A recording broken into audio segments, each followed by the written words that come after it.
온 족속이 여호와를 사모하니라. 아멘.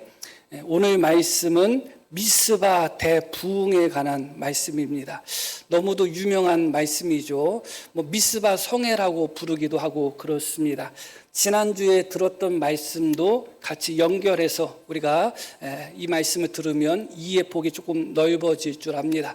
이스라엘 백성들이 블레셋과 전쟁을 할 때, 자기들이 불리할 때 여호와의 법궤를 모셔오면 전쟁에서 승리하지 않을까, 그런 생각을 가지고 전쟁터에 여호와의 법궤를 가져왔다가 블레셋 사람들에게 큰 패배를 경험하게 됩니다.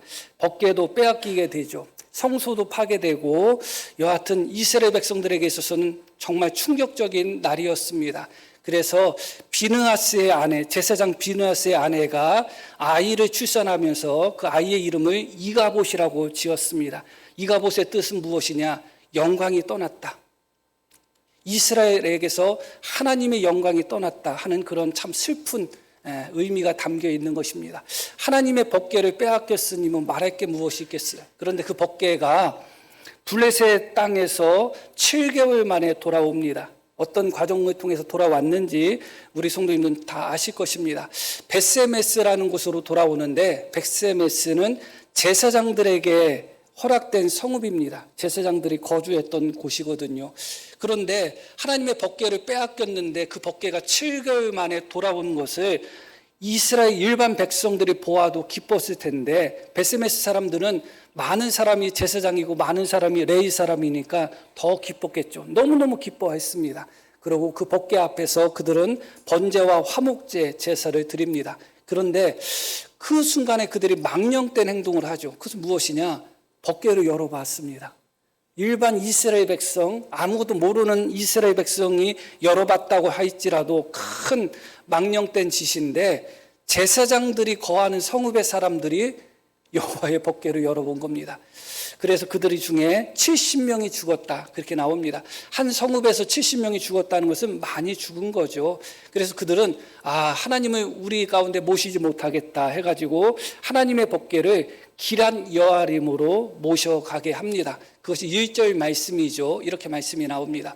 기럇 여아림 사람들이 와서 여호와의 궤를 옮겨 산에 사는 아비나답의 집에 들여놓았다. 산에 사는 아비나답의 집에 들여놨다. 기럇 여아림은 이스라엘 땅의 변방에 있는 곳입니다. 그리고 변방에 있고 높은 곳, 산지에 있는 곳입니다. 하나님의 법궤를 그렇게 하나님, 이스라엘 민족의 중심에 있었던 하나님의 법궤, 블레셋 사람들에게 빼앗겼다가 돌아온 하나님의 법궤를 어디에 모시는가? 산 위에 있는 아비나답의 집에 하나님의 법궤를 들여놓았다, 그렇게 말씀이 나옵니다. 이어지는 말씀 보면, 그의 아들 엘리야사를 거룩하게 구별하여 여호와의 궤를 지키게 하였더니, 궤가 기럇 여아림에 들어간 날부터 20년 동안 오래 있었다. 그러니까 하나님의 법궤가 그 이스라엘 변방 산지에 20년 동안 방치되어 있었던 겁니다. 하나님의 법궤는 원래 어디에 있어야 되죠? 지성소 안에 있어야 됩니다.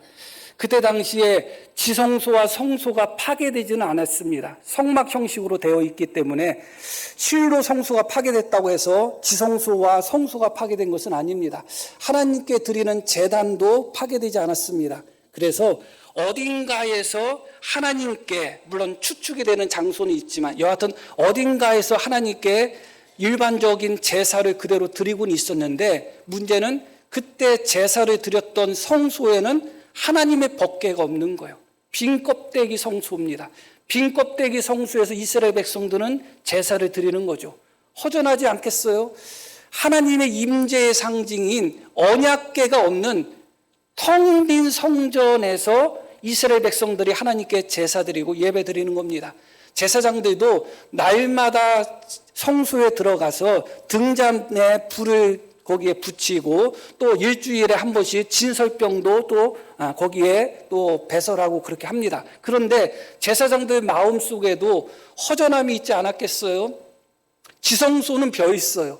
텅 벼 있는 지성소 앞에서 등잔대에다가 불을 붙이고 거기에 진설병을 진열하고 그런 것들이 아마 이스라엘 백성들에게 허전하게 느껴졌을 것입니다. 20년 동안 하나님의 법궤는 기란 여아림 산골 변두리에 그렇게 방치되어 있고, 그렇게 하나님의 법궤가 없는 빈 껍데기 성소에서 제사가 이루어지고 있었습니다. 그 기간 동안 이스라엘 백성들은 또한 우상도 섬기는 그런 모습을 보이고 있었습니다. 또한 그 기간 동안 이스라엘 백성들은 블레셋의 지배를 당하며 큰 고통을 당했습니다. 그 블레셋의 지배가 얼마나 무서웠냐면 이스라엘 땅에 대장장이가 한 사람도 없었다는 겁니다. 대장장이를 그들의 이스라엘 땅에 두면 이스라엘 백성들이 무기를 만들 수 있는 가능성이 있으니까 블레셋 사람들이 이스라엘 땅에 있는 대장장이들은 다 없애버린 겁니다. 그래서 이스라엘 백성들은 농기구, 대장장 어떠셔요? 힘드시죠?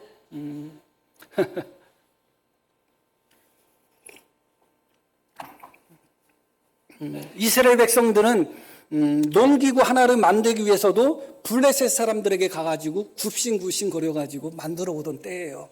그만큼 블레셋 사람들의 지배 아래 있었기 때문에 이스라엘 백성들이 얼마나 고통스러울까 하는 생각이 듭니다. 그게 20년 동안 그런 기간이 있었던 겁니다.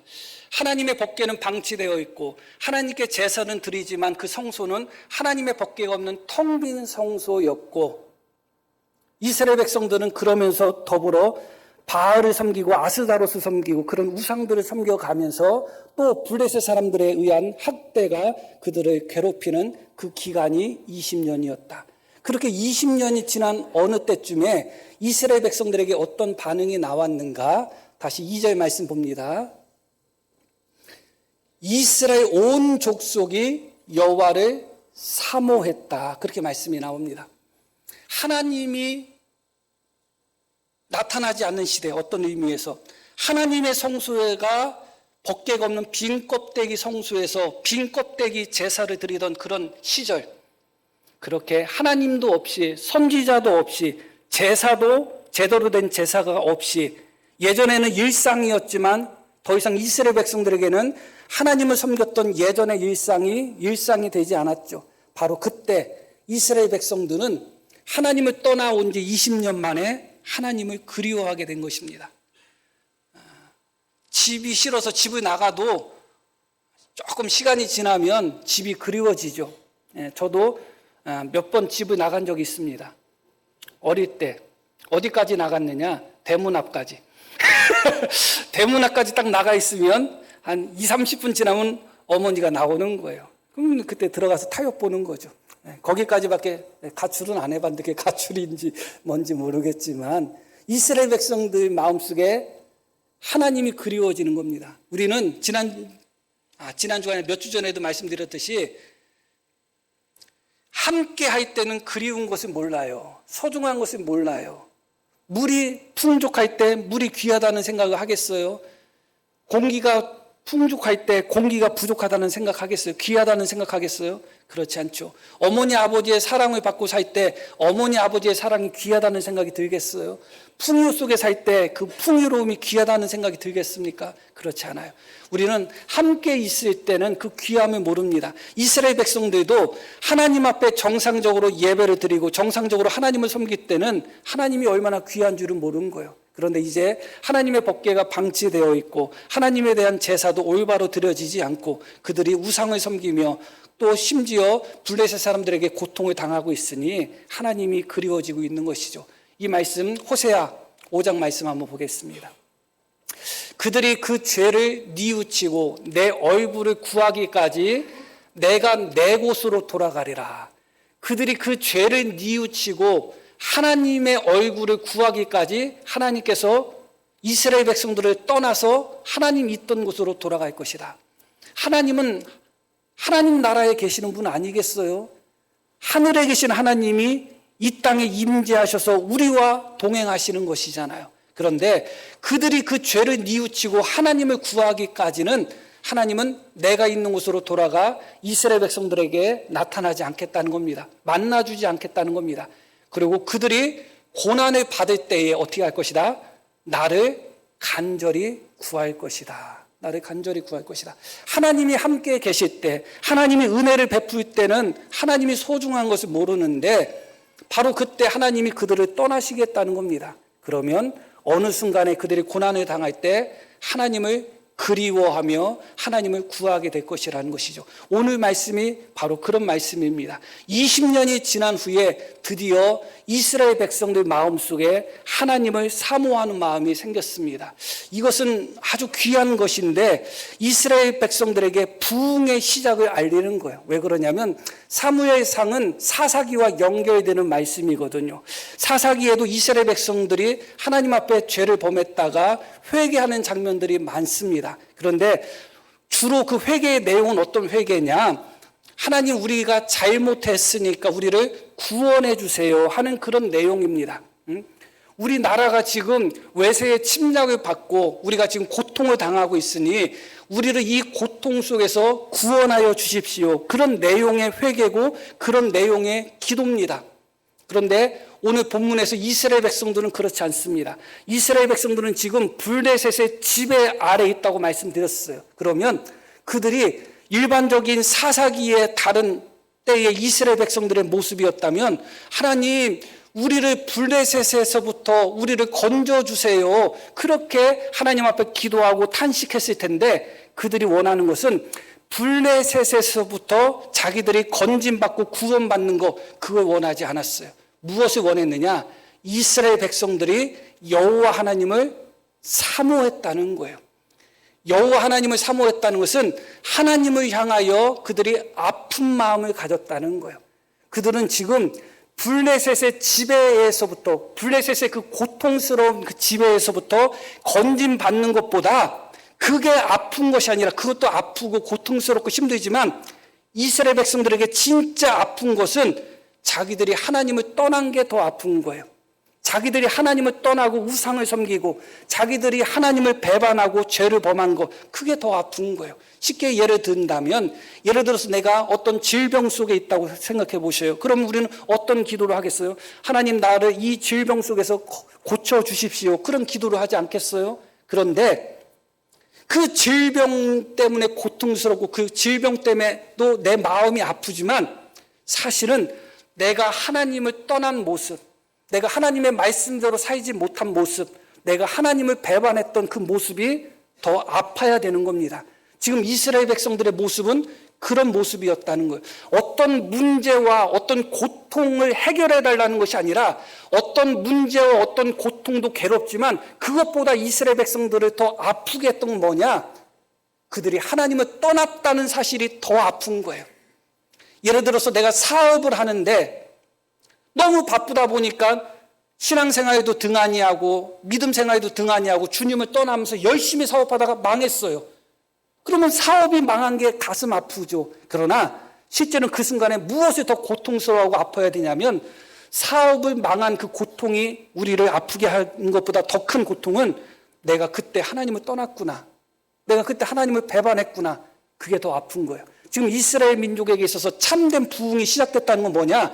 그들이 하나님 앞에 블레셋으로부터 우리를 구원해 주십시오, 그렇게 부르짖고 그렇게 하나님께 나아갔다면 그래도 괜찮아요. 괜찮지만 참된 부흥이라고 할 수가 없어요. 왜냐하면 블레셋에서부터 하나님이 건져주시면 어떻게 하겠어요? 조금 지나면 다시 배반하게 되는 거예요. 그러나 지금 이스라엘 백성들은 하나님 앞에 아파하고 슬퍼하는 것이 블레셋에서부터 우리를 건져주십시오, 구원하여 주십시오, 그 내용이 아닙니다. 6절 말씀 보겠습니다. 그들이 미스바에 모여 물을 길어 여호와 앞에 붓고 그날 종일 금식하고, 거기서 이르되, 미스바에서 하나님 앞에 물을 붓고 종일 금식하며 무엇이라고 기도했냐면 우리가 여호와께 범죄하였나이다. 우리를 블레셋에서부터 구원하여 주십시오가 아니에요. 이스라엘 백성들이 이제 드디어 참된 부흥, 참된 여호와를 사모함을 갖고 있는 겁니다. 우리가 어떤 문제가 생겼을 때 열심히 기도하고 문제가 생겼을 때 열심히 신앙생활을 할 때 내가 정말 하나님을 사모한 것처럼 생각을 할 때도 있지만 사실은 문제 때문에 하나님 앞에 나오고 문제 때문에 기도하게 되면 문제가 해결이 되면 내 마음이 문제가 생기고 내 신앙이 문제가 생기는 거예요. 질병 때문에 하나님께 기도하고 질병 때문에 부르짖는다면 괜찮아요. 좋아요. 그것도 충분히. 그런데 질병이 고쳐지는 순간 내 믿음이 병들기 시작해요. 그러나 이스라엘 백성들은 지금 하나님 앞에 블레셋에서부터 우리를 건져 주십시오. 그렇게 기도하지 않아요. 그게 아픈 게 아니라 진짜 이스라엘 백성들에게 가슴 아프게 느껴졌던 것은 우리가 20년이 넘는 동안 하나님을 떠났구나. 20년이 넘는 동안 하나님의 법궤를 그렇게 방치했구나. 20년이 넘는 동안 우리가 우상을 섬겼구나. 우리가 하나님 앞에 죄를 범했구나. 그게 더욱 가슴이 아팠던 것입니다. 이스라엘 백성들이 미스바에 모여서 하나님 앞에 물을 부었다고 말씀이 나오는데 해석이 여러 가지가 있습니다. 그러나 사무엘상에서 이 부분을 우리가 이해한다면 사무엘상 1장 말씀을 보시면 될 것 같습니다. 사무엘상 1장 15절 보면 한나가 대제사장 엘리에게 대답하는 얘기예요. 한나가 마음이 너무 슬프고 고통스러워서 하나님 앞에 기도를 하는데 그 기도하는 모습을 엘리 제사장이 지켜보다가 너 그만 술 끊어라 했단 말이죠. 마치 술 취한 여자가 술 주정하는 것처럼 보였던 거예요. 그러니까 한나가 마음이 얼마나 가슴 아프겠어요. 자기는 정말 너무 슬프고 너무 아파서 하나님 앞에 기도하고 있는데 제사장이라는 사람이 보고서 한 말은 너 언제까지 술 취해 있겠느냐 그런 말했으니 한나가 얼마나 마음이 아팠겠어요. 그때 한나가 제사장에게 무엇이라고 대답했냐면 한나가 대답하여 이르되 내 주여 그렇지 아니하니이다. 나는 마음이 슬픈 여자라. 이어지는 부분 포도주나 독주를 마신 것이 아니요 여호와 앞에 내 심정을 통한 것뿐이다. 이렇게 이야기했죠. 이 통했다는 단어가 물을 부었다는 단어와 똑같은 단어예요. 그러니까 한나는 자기 마음이 너무 슬프고 아픈 그 마음 그것을 하나님 앞에 어떻게 했다는 거예요? 부어드렸다는 거예요. 그러니까 이스라엘 백성들이 미스바에서 하나님 앞에서 물을 부었다는 것은 그들의 마음, 그들의 슬픈 마음, 그들의 애통하는 마음, 그들의 하나님을 사랑하는 마음, 그 마음을 하나님께 부어드리는 상징적인 행위예요. 진정으로 이스라엘 민족의 부흥이 찾아온 것입니다. 블레셋으로부터의 건짐을 받기 위한 어떤 목적이 아니라 하나님을 떠났던 자기 자신들이 너무나 슬프고 하나님을 떠났던 자기들의 모습을 볼 때 하나님 앞에 너무 죄스럽고 가슴 아파서 하나님께로 돌아오는 참된 부흥이 시작이 된 것입니다. 그렇게 20년 동안 하나님의 법궤가 사라졌을 때 20년 동안 하나님이 이스라엘 백성들에게 숨어 계실 때 도리어 그들 마음속에는 하나님을 향한 사모함이 더 부릿듯 일어나게 되었습니다. 그렇게 이스라엘 백성들 마음속에 사모함이 일어났을 때 어떤 일들이 일어났는가 3절 말씀을 보겠습니다.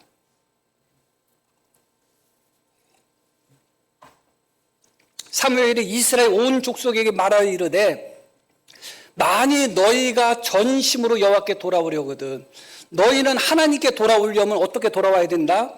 전심으로 돌아와야 된다. 그렇게 하려면 어떻게 해야 되냐면 이방신들과 아스다롯을 너희 중에서 제거하고 너희 마음을 여호와께 향하여 그만을 섬기라. 그리하면 너희를 블레셋 사람의 손에서 건져내시리라. 이건 사무엘이 한 말이에요. 그러나 이스라엘 백성들 마음속에는 블레셋 사람에게서 건짐받는 것보다 자기들이 하나님을 떠난 죄가 더 컸거든요. 그 마음이 더 아팠던 겁니다. 이어지는 말씀 보면 이에 이스라엘 자손이 바알들과 아스다롯을 제거하고 여호와만 섬겼다. 사무엘 말 한마디에 이스라엘 백성들이 모든 우상들을 다 내려놓고 포기하고 하나님만 섬겼다. 우리는 이게 쉬워 보이죠. 그러나 구약 성경을 보고 신약 성경을 놓고 봤을 때 특히 구약 성경을 놓고 보면 이스라엘 백성들이 야곱부터 이스라엘 백성들이 한 번도 우상을 안 섬긴 적이 없어요. 심지어 광야 생활을 할 때도 그들은 우상을 섬겼다고 합니다. 그런데 너희가 전심으로 하나님께 돌아와야 된다. 너희가 지금 섬기고 있는 바알들과 아스다롯을 다 제거하고 딱 한 분, 여호와 하나님 딱 한 분만 섬겨야 된다. 사무엘이 그렇게 이야기했을 때 이스라엘 백성들이 즉각적으로 반응해서 어떻게 해요? 아스다롯과 바알을 제거하고 여호와만 섬겼다고 나오죠. 사무엘을 통해서 전파된 하나님의 말씀을 하나도 빼놓지 않고 그것이 순종한다는 것이 쉬운 일이 아닌데 그대로 순종하고 있습니다. 제가 왜 이 말씀을 드리는가? 사무엘이 하나님 앞에 선지자로 부름받은 것은 20년이 넘었어요. 이미 그 전부터 하나님이 사무엘에게 나타나셨죠. 그게 지난주의 말씀입니다. 자, 한번 3장 말씀 한번 볼게요. 사무엘이 이스라엘 온 족속에게 말하여 이르되 만일 너희가 전심으로 그 3절 말고 3장이라고 했잖아요. 사무엘이 자라매 여호와께서 그와 함께 계셔서 그의 말이 하나도 땅에 떨어지지 않게 하시니 단에서부터 브에세바까지 온 이스라엘이 사무엘은 여호와의 선지자로 세우심을 입은 줄을 어떻게 했다? 알았더라. 그렇게 나와요. 그러고 지난주에 드린 말씀은 4장이 바로 이어지는데 4장에 어떤 사건이 나와요? 블레셋과 전쟁을 하는데 전쟁을 할 때 하나님의 선지자, 하나님의 말씀을 받은 사무엘, 하나님이 함께 계시는 사무엘, 그래서 브에세바부터 단에 있는 모든 이스라엘 백성들이 사무엘은 여호와의 선지자로 세우심을 받았구나. 그렇게 인정했음에도 불구하고 막상 블레셋과 전쟁을 할 때 어떻게 해요? 사무엘에게 물어보지 않아요. 자기들 마음대로 결정하고 자기들 마음대로 행동합니다. 하나님의 말씀을 받은 선지자가 거기 있는데 아는 것과 인정하는 것은 달라요. 사무엘이 하나님 앞에 선지자로 세움 받았구나. 다 알아요. 그런데 실제로 전쟁할 때 사무엘은 철저하게 배제시켜 버립니다. 자기들 마음대로 전쟁을 하는 거예요. 실로에 하나님의 말씀을 받은 선지자가 있음에도 불구하고 실로에 사람을 보내서 선지자인 사무엘을 모셔오는 게 아니라 법궤를 모셔오는 거예요. 자기들 마음대로 했습니다. 사무엘은 하나님께서 이스라엘 백성들에게 특히 말씀이 시기하고 하나님의 이상이 시기했던 바로 그때에 하나님이 사무엘을 통하여 말씀을 주고 세우신 선지자였어요. 그 이스라엘 백성들은 다 알았지만 그들이 사무엘의 말에 순종했느냐, 사무엘을 인정했느냐, 그건 다른 이야기예요. 20년이 지나는 동안 하나님의 법궤가 기란 여아림에 방치되고 있는 동안에 사무엘은 이스라엘 백성들에게 영향력을 미쳤을까? 그것은 우리의 상상이죠. 그런 기록이 전혀 없습니다. 그냥 20년이라는 세월이 그냥 사라져 버립니다. 그런데 드디어 제가 드리고 싶은 말씀이 이거예요. 사무엘은 이미 20년도 넘는 전부터 하나님의 말씀을 받았고 하나님의 선지자로 세움 받았지만 이스라엘 백성들은 그 사무엘 말에 순종하거나 경청하지 않았다는 거예요. 그런데 지금 사무엘 말 한마디, 너희가 하나님께 전심으로 돌아와야 된다, 너희 모든 우상을 다 제거해야 된다는 쉽지 않은 그 한마디에도 이스라엘 백성들은 그대로 순종한 겁니다. 왜 그럴까요? 그들 마음속에 여호와를 사모하는 마음이 생겼기 때문에 그래요. 지난주에 들었던 말씀처럼 사무엘이 하나님의 말씀을 들을 때 말씀하옵소서 주의 종이 듣겠습니다. 그렇게 응답했을 때 비로소 하나님이 사무엘에게 말씀하셨잖아요. 마찬가지로 여호와를 사모하는 마음이 있을 때 하나님의 말씀이 들려오는 거예요. 여호와를 사모하는 마음이 없는 20년 동안은 사무엘의 음성이 들리지 않는 거예요. 사무엘을 통해서 선포된 하나님의 말씀이 받아들여지지 않는 거예요. 그러나 그들이 여호와를 사모하는 마음, 여호와 하나님을 향하여 애통하는 마음, 자기들이 하나님을 떠난 죄인이라는 것을 깨닫고 하나님께로 돌아가고자 하는 마음을 갖는 순간 사무엘을 통해서 선포된 하나님의 말씀이 그대로 들려오고 그대로 순종이 되는 것입니다. 이건 목사가 면죄부를 받으려고 드리는 설교가 아니에요. 목사 합리화하기 위한 설교가 아닙니다. 사무엘이 20년 동안 변할 수도 있었겠죠. 더 훌륭한 선지자로 변했을 수도 있습니다. 물론 그럴 가능성이 크죠. 그러나 사무엘이 더 훌륭한 선지자로 변했기 때문에 사무엘 말에 순종한 것이 아니라 이스라엘 백성들이 여호와 하나님을 사모하는 마음으로 그들의 마음이 변했기 때문에 그렇습니다. 이 자리에 계신 성도님들이 말씀하옵소서 주의 종이 듣겠습니다 하는 마음을 갖고 하나님의 은혜를 간절히 사모하는 마음, 내가 하나님을 떠난 것을 슬퍼하며 하나님의 말씀에 순종하지 못한 것을 슬퍼하며 하나님의 말씀을 제대로 듣지 않은 것을 슬퍼하며 내가 하나님의 말씀, 하나님의 은혜를 내가 온전히 순종하는 마음을 가져야지 하는 여호와를 사모하는 마음을 갖고 이 예배에 참여한다면 하나님의 말씀이 은혜가 안 될 수가 없습니다. 우리 마음속에 하나님께서 이런 마음을 일으켜 세워주시기를 원합니다. 이게 너무너무 귀한 마음이거든요. 누가 어떻게 할 수 있는 마음도 아니고 내가 어떻게 할 수 있는 마음도 아니에요. 어느 순간 20년이 넘는 기간 동안 하나님을 버리고 하나님을 떠나고 살았다가 어느 순간 그들 마음속에 하나님께 돌아가야 되겠다. 하나님께 너무 잘못했구나. 그런 마음이 생긴 거예요. 그런 마음이 생겼더니 사무엘을 통해서 선포된 하나님의 말씀이 들려오고 순종이 되는 것입니다. 제가 고등학교 1학년 때 예수님을 믿었다는 말씀을 드렸잖아요. 저는 유명했어요. 그 교회 다니는 친구들을 뭐 천성이 착해서 그렇게 못 사게 구지는 않았는데 말로서는 내가 그들에게 뭐라고 많이 했어요. 교회 다닌다고. 고등학교 될 때까지, 고등학생 될 때까지 성탄절이든 뭐 혹은 성경학교든 한 번도 교회 근처에 가본 적이 없어요. 그리고 제가 증평 연탄리에 살았는데 다리를 건너서 이제 학교를 다닙니다. 다리를 건너 시내가 나와요. 한 10분, 15분 정도 거리가 됩니다. 그러면 간혹 가다가 이제 교패가 붙어 있는 집 보면 초등학생인데도 막 욕하고 갔어요, 내가. 아, 이 집구석 예수 믿는 집구석이라고. 왜 그랬는지 몰라요. 진짜 왜 그랬는지 몰라. 그러다가 제가 전도를 받았고, 전도를 받았을 때 내가 예수님 믿어야지 하는 것이 아니라 마음이 조금 약한 스타일이어가지고 남의 부탁을 잘 거절을 못하니까 알았다고 한 거예요. 그래가지고 이제 예배 드리는 자리에 갔습니다. 그 자리가 너무너무 고통스러웠어요. 그런데 나도 모르게 내 마음속에 나 예수님 잘 믿어야 되겠다 하는 생각이 든 거예요. 아, 이건 도저히 이해가 안 가는 거예요.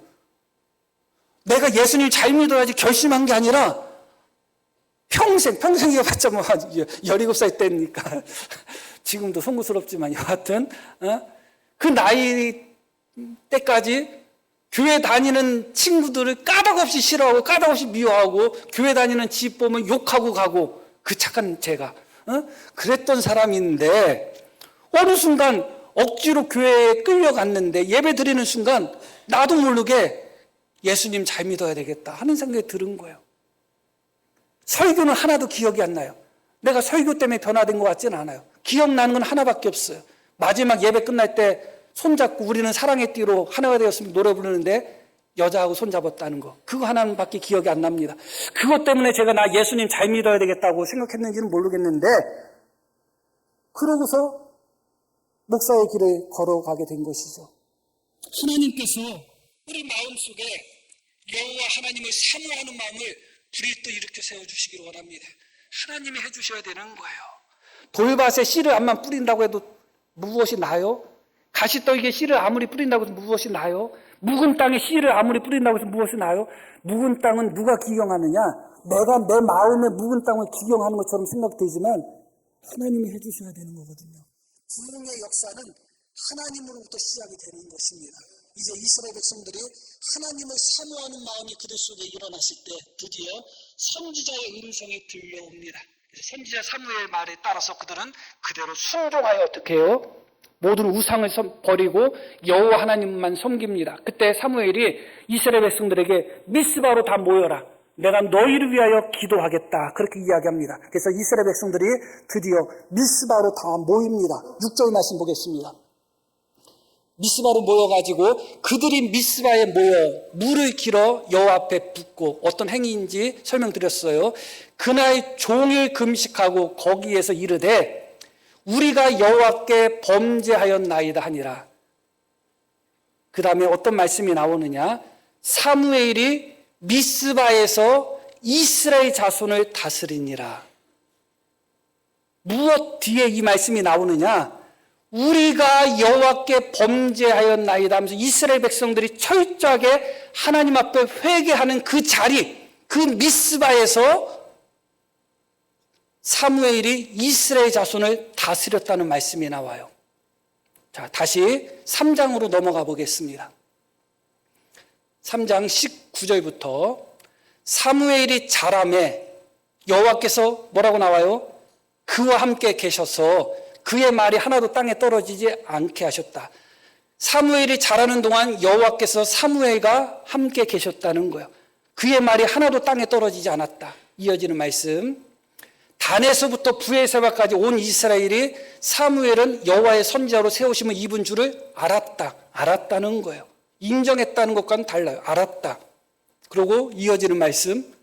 여호와께서 실로에서 다시 나타나시되, 지난주에 말씀드렸듯이 다시 나타나셨다는 것은 계속해서 나타나셨다는 거예요. 어디서? 실로에서 사무엘에게 계속 나타나셔서 여호와께서 실로에서 사무엘에게 여호와의 말씀으로 사무엘에게 자기를 나타내셨다. 어디서요? 실로에서. 실로에 있을 때 사무엘은 어떤 상태였느냐? 하나님이 같이 있었던 상태예요.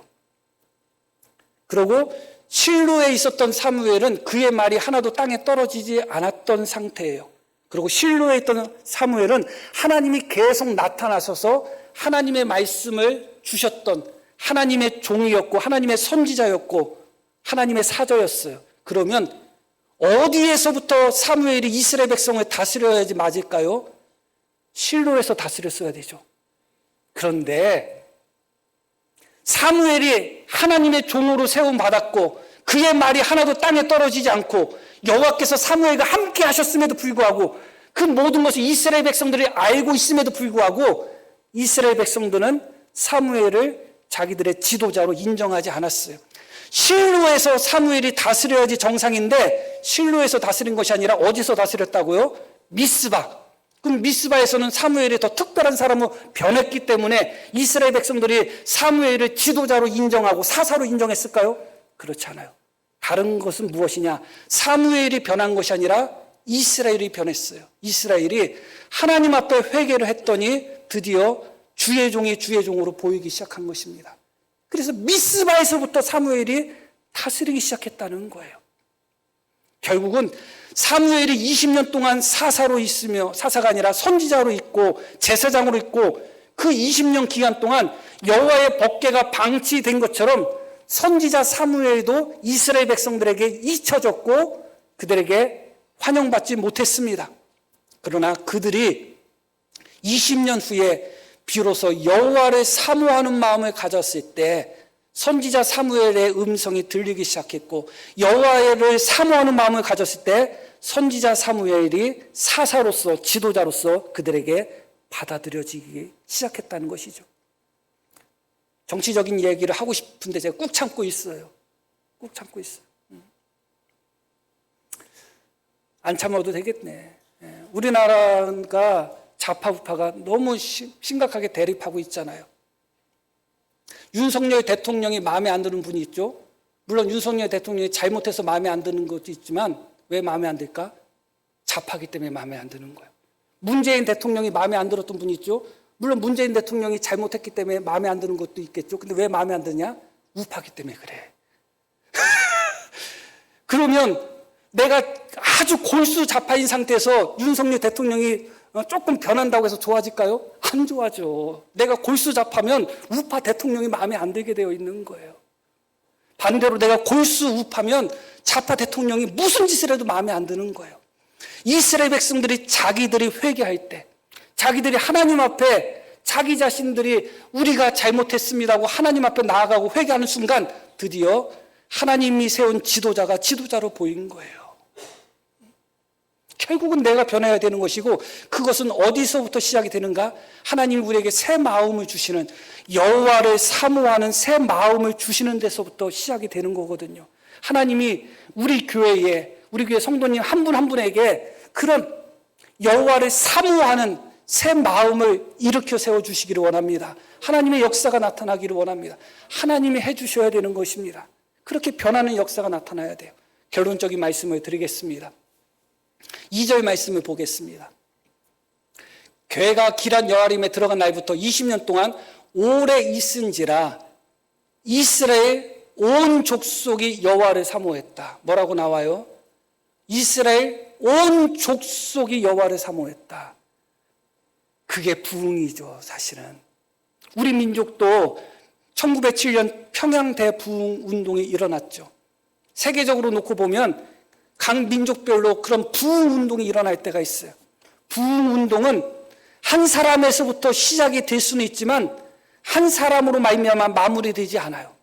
부흥 운동이 일어나면 어떤 소수의 몇 사람이 하나님을 잘 믿고 소수의 몇 사람이 하나님께 충성하는 모습이 아니라 온 이스라엘 백성이 하나님을 사모하는 것처럼, 온 한국 국민이 하나님을 사모하는 것처럼, 온 부강 장로교의 성도들이 하나님을 사모하는 것처럼 모든 성도들, 모든 사람들의 마음이 그렇게 변화되는 역사가 나타나는 거예요. 그게 부흥의 운동이고 부흥의 역사거든요. 오늘 말씀이 너무 놀라운 말씀이에요. 온 족속이 여호와를 사모했다는 거예요. 그게 진짜 부흥이죠. 어느 시대건 어느 조직이건 의인과 경건한 자들이 없었던 시대와 조직은 없어요. 그러나 소수의 의인, 소수의 경건한 사람으로 말미암아 부흥의 시작점은 될 수 있을 수는 있지만 그것으로 말미암아 부흥이 온전히 이루어지지는 않아요. 우리 교회도 마찬가지입니다. 어떤 성도님은 정말 훌륭한 성도님이 있을 수 있고 반대로 그렇지 못한 성도님들도 있을 거예요. 어떤 이는 정말 귀한 믿음을 갖고 있는 분이 있고 그렇지 못한 분도 있을 거예요. 그러나 정말 우리 교회가 참된 부흥을 사모한다면 온 성도가 주님 앞에 여호와를 사모하는 간절한 마음이 있어야 돼요. 온 성도가, 예외가 있어서는 안 돼요. 온 성도가 우리 교회 부흥 안 되는데 부흥하게 해주세요. 그것을 아파하기 전에 내가 하나님 앞에 온전히 살지 못했습니다. 내가 하나님 앞에 온전히 순종하지 못했습니다. 내가 하나님 앞에 내 마음대로 살았고 내 자존심대로 살았고 내 생각대로 살았습니다 하는 것을 먼저 온 성도가 다 아파해야 돼요. 온 성도가 다 아파하고 온 성도가 주님 앞에 다 나와야 돼요. 그래야지 참된 부흥이 일어나는 것입니다. 오늘 두 가지 말씀을 크게 드린 것입니다. 하나님께서 우리에게 여호와 하나님을 사모하는 마음을 부리듯 일으켜 세워주시기를 원합니다. 그리고 한두 성도에게 그런 마음이 일어나는 것이 아니라 우리 모두에게 하나님을 사모하는 마음, 내 죄를 슬퍼하는 마음, 하나님을 떠난 나의 못난 모습을 주님 앞에 고백하는 마음, 그런 마음이 우리 모두에게 다 부리듯 일어나서 정말 하나님의 놀라운 부흥의 역사를 함께 경험하기를 소망합니다. 우리 들으신 말씀 기억하며 함께 기도하시겠습니다.